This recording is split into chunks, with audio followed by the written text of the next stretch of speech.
The wind that day carried a whisper I wish I had listened to. Brushed against my face like cold fingers, trying to pull me back from the edge of something terrible. But I was smiling. I was happy. I was blind. My name is Aisha, 32 years old. Mother to the most precious gift God ever gave me, my 6-year-old son, Zayn. His laughter used to heal every wound in my heart. After his father abandoned us 2 years ago, leaving me with a broken marriage, mounting debts, and a terrified little boy who kept asking why Papa didn't love us anymore, I turned to the only people I thought would never fail me, my parents and my older sister, Seema. They lived in a beautiful white bungalow nestled among the green hills, surrounded by pine trees and flowering gardens. Every weekend they called with the same warm invitation. My mother's voice would soften like fresh milk. Aisha beta, come home. Zayn needs the fresh mountain air. He needs his grandparents' love. Seema keeps asking when her little nephew is coming. My father would add in his deep, steady tone, family is everything, beta. We are always here for you. I believed them completely. They had stood beside me during the divorce when the entire neighborhood whispered about my failed marriage. They had helped with money when my small teaching salary wasn't enough. They had wiped my tears and promised that blood is thicker than water, that no matter what happened, they would protect me and Zayn forever. That Sunday began like a dream I had prayed for many nights. The sky was painted in soft golden light. Zayn woke up before dawn, bouncing on my bed with his favorite red toy car clutched tightly in his small hands. Mama, today we go to the big cliff. Will I see clouds below my feet? Will Daddy make my favorite chocolate cookies? His eyes shone with pure, innocent excitement that only children still possess. I pulled him close, breathing in the sweet baby shampoo scent that still lingered in his hair even at 6 years old. Yes, my Yan. We're going to have the most beautiful family day. Daddy, Dada and Auntie Seema are waiting for us with a big picnic. We drove up the winding mountain road with the windows rolled down. Cool, fresh air filled the car, carrying the smell of pine and wildflowers. Zayn sang every nursery rhyme he knew in his sweet, off-key voice, and I joined him, laughing until happy tears filled my eyes.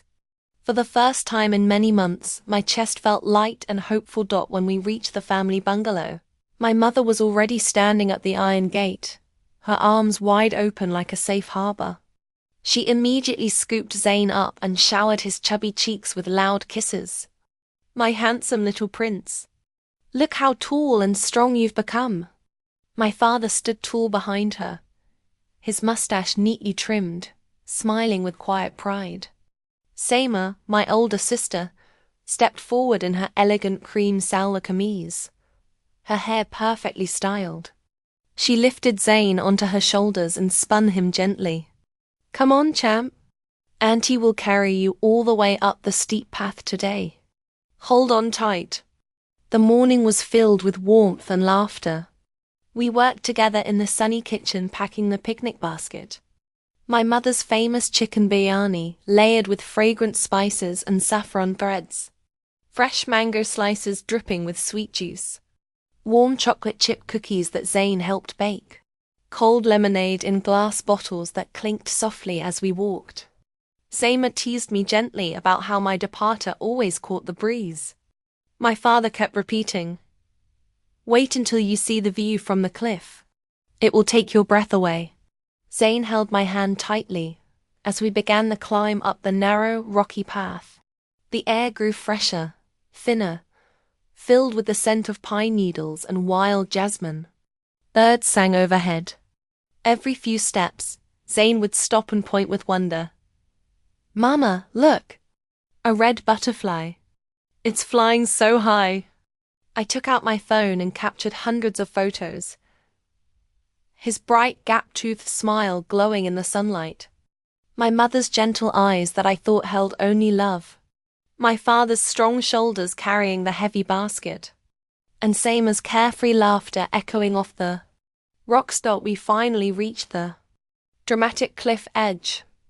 The rock dropped sharply, hundreds of feet into a deep green valley, where a silver river wound far below like a thin ribbon of life. The wind here was stronger, tugging at our clothes, playing with Zane's soft hair.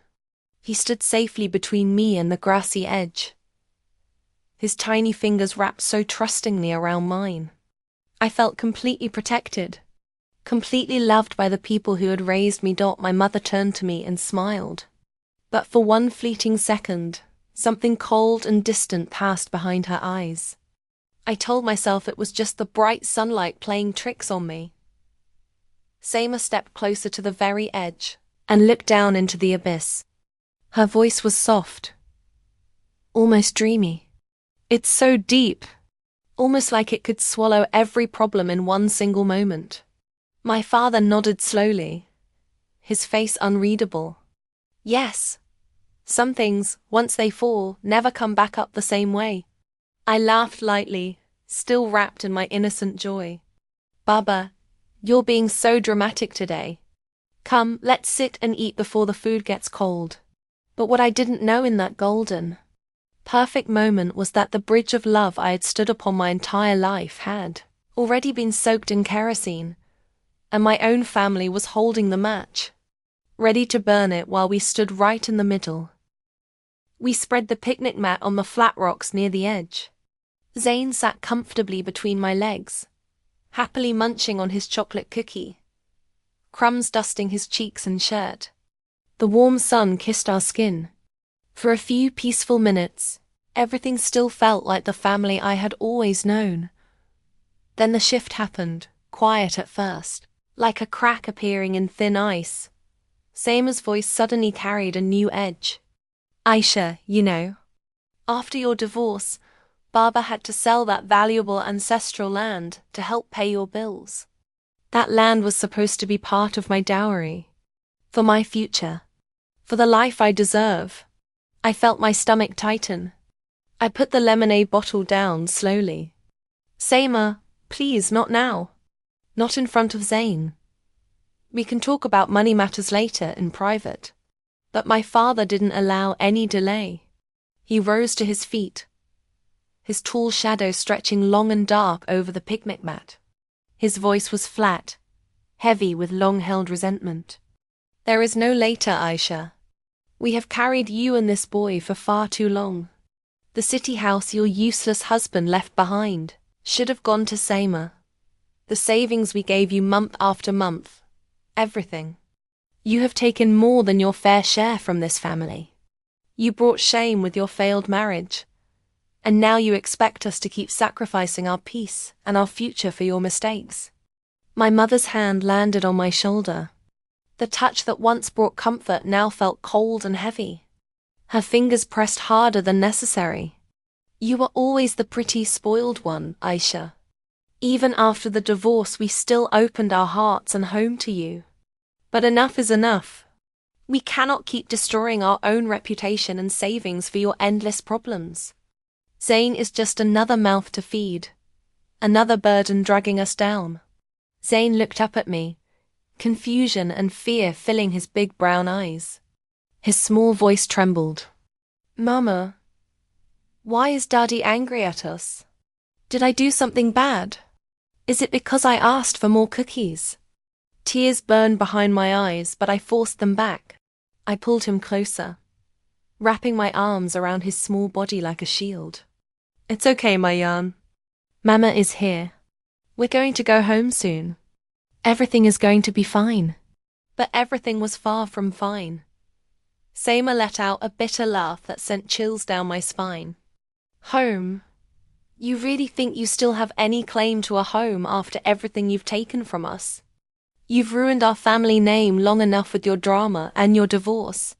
I started to stand up on shaky legs. Please, let's just walk back down the path. We can discuss this calmly like adults. My father moved then, fast, deliberate, as if the decision had been made long ago. He grabbed Zane by both small shoulders. My son cried out in sudden terror. Mama! No! Let him go! I screamed, lunging forward desperately. Seima was already behind me.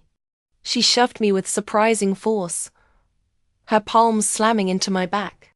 My feet slipped on the loose gravel right at the cliff's edge. The world tilted violently. The empty air rushed up behind me like an open grave dot in that same horrifying instant. I saw my father push Zane, both hands, hard and intentional, sending my tiny, 6-year-old boy flying past me toward the deadly drop. Zane's scream ripped through the sky like a knife through my soul. Mama! Help me. I'm scared. I threw my entire body after him without a single thought. My arms stretched desperately and caught his small frame mid-air. We tumbled together over the edge into nothingness. The fall was a living nightmare. Wind roared in my ears like angry demons. Sharp rocks and branches tore at my skin, ripped my clothes, slashed my arms, legs, and face. Pain exploded through every part of me, but I curled my broken body around Zane like a human shield, taking every brutal impact. I've got you, my Yan. Mama's got you. Don't let go. I love you more than anything. We slammed onto a narrow, hidden ledge about 25 feet down. The impact was devastating. I heard my left leg snap with a sickening crack. Several ribs broke like dry twigs. Something sharp pierced my side. Blood filled my mouth and spilled onto Zane's hair. My son lay limp in my arms, a deep gash bleeding across his forehead, his little chest rising and falling in frighteningly shallow breaths. I held him so tightly, rocking him through uncontrollable sobs. Zane, my baby, please wake up. Mama is here. I won't let anything happen to you. Stay with me. Let him stay with me. The sun slowly crossed the sky while I lay there in agony. Hours blurred together. My voice grew raw and hoarse from screaming for help. Every breath felt like knives stabbing my lungs. Blood soaked both of us, mixing with tears and sweat. I whispered every bedtime story Zane loved. Brave kings, flying carpets, magic birds. I sang lullabies through choking sobs. I made promises to God I didn't know if I could keep if he took my son from me. When the rescue team finally spotted us after sunset, their flashlights cutting through the growing darkness, I was barely conscious. They had to gently pry my shattered, bleeding arms away from Zane's small body. Even as they lifted us up the cliff, I kept whispering, "He's only 6. Please save my baby." The hospital became our new hell. Machines beeped endlessly around us. Doctors worked frantically through the night. I suffered multiple fractures, a punctured lung, internal bleeding, and deep lacerations. Zane was placed in critical care, severe concussion, broken collarbone, head trauma, an emotional shock that made him whimper even in unconsciousness. The police arrived the next morning. Through waves of pain and morphine, I told them every detail, every word, every push. My own parents, my sister, they pushed us off the cliff. They tried to kill us over money and property. Their faces showed pity mixed with disbelief. But when they questioned my family, the story twisted into something unrecognizable. My mother cried convincingly. It was a terrible accident. Aisha was standing too close to the edge, taking selfies with the boy. She has been emotionally unstable since her divorce. We tried everything to save them. My father added calmly, "She has always been dramatic and demanding. This is just another way to get attention and money from us." Seima appeared on local news channels with tears in her eyes. "I love my sister and my nephew more than life itself. It was a horrible misunderstanding. Please don't believe these false accusations." They produced old messages taken out of context and forged documents. They painted me as the greedy, unstable daughter who had been draining the family for years, My mother visited me once when I was alone. She stood at the foot of my hospital bed, her face no longer soft or motherly. It was cold, practical, and empty. Let it go, Aisha. For the sake of the family name. Sign the papers transferring the city house and remaining savings to Seima. We can tell everyone it was all a tragic accident and move on. I stared at the woman who once sang me lullabies and whispered, "You looked into my 6-year-old son's eyes. And you still pushed him. You tried to murder both of us. And now you ask me to protect you?" She smiled thinly. "You were always too emotional, Beta. Think about Zane's future. Think about what people will say." That single conversation shattered whatever was left of the little girl inside me, who still craved her mother's love. In its place, a quiet, cold, unbreakable resolve took root. While my body fought to heal through weeks of excruciating pain and physiotherapy, my mind began to plan in silence. I stopped begging. I stopped crying where others could see. I started collecting every piece of evidence I could find. The months that followed were the hardest of my life. I learned to walk again on a leg that still ached every night. Zane suffered terrible nightmares, waking up screaming that Dada was pushing him again, that Auntie was laughing while we fell. I held him close through every single terror, whispering over and over, "Mama is here. No one will ever hurt you again. We are safe now. We are strong together." I hired the sharpest lawyer I could afford. A quiet private investigator helped gather bank statements, showing large transfers from accounts meant for Zane's education into Seima's name. We found the forged will that completely cut me and Zane out after my divorce. Secret audio recordings captured Seima bragging too. Friends about finally getting rid of the burden. The most damning piece was the hidden recording from my mother's hospital visit. Her voice cold and clear. Accidents happen when daughters and their children become burdens we can no longer carry. I didn't rush. I let them believe they had won completely.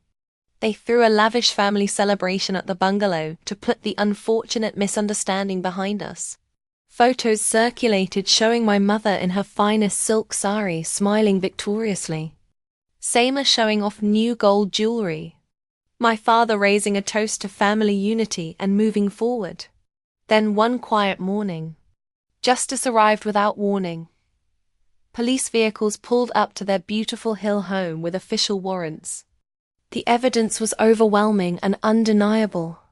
The charges included attempted murder of a minor, conspiracy to commit murder, forgery, and financial fraud. My father was arrested while still wearing his mourning kurta, his proud face crumbling into shock and fear as handcuffs clicked around his wrists. My mother collapsed onto the marble floor she had always loved more than her own grandchildren, sobbing and begging the officers for mercy that would never come. Seima tried to slip away through the back garden, but was caught within minutes, her elegant mask finally shattering into panic and tears. The court trial stretched over many painful months. I attended every single hearing, sitting tall in the front row. Some days Zane was strong enough to sit beside me, his small hand gripping mine tightly whenever his grandparents or aunt looked in our direction. He no longer cried.